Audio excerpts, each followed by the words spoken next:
Selamat pagi Indonesia. Anda menyaksikan seputar Bali terkini pukul 9 WITA bersama saya Yumas Sukmatika. Petugas Badan Narkotika Nasional Provinsi, dalam hal ini BNNP Bali, mengamankan 8 pengedar narkoba dan 11 pecandu selama 2 bulan terakhir yang merupakan hasil operasi pemberantasan peredaran narkoba. Mereka diamankan di wilayah Karangasem dan Denpasar maupun tempat-tempat hiburan malam di Kuta Badung. Kepala BNNP Provinsi Bali, Brigjen Polisi Putu Gede Swastawa mengatakan, dari Juli hingga Agustus 2015, jajaran telah mengamankan 8 pengedar narkoba jenis sabu-sabu, hasis, ganja, ekstasi, dan LAD, serta alat hisap atau bong.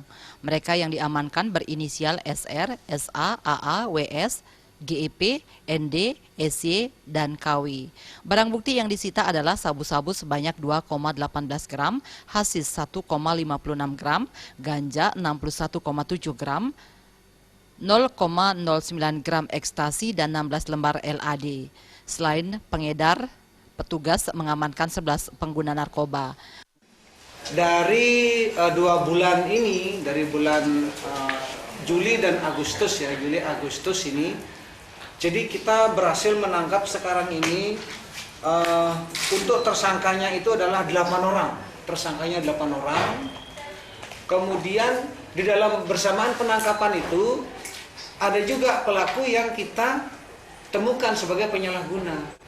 Nah, dari 8 itu sekarang 5 sudah P21, sedangkan 3 masih pemberkasan. 3 tersangka masih proses penyidikan. Ditambahkan Brigjen Polisi Putu Gede Swastawa, dari Januari hingga Juli 2015, 433 penyalahguna narkoba telah direhabilitasi. Dari jumlah itu, 99 orang dirawat inap, 282 rawat jalan, dan 52 dalam proses asesmen. Raiswantara dan Yudi, Bali TV. Pemirsa, demikian seputar Bali terkini kali ini. Nantikan informasi menarik kami dalam seputar Bali terkini 1 jam mendatang. Salam Indonesia.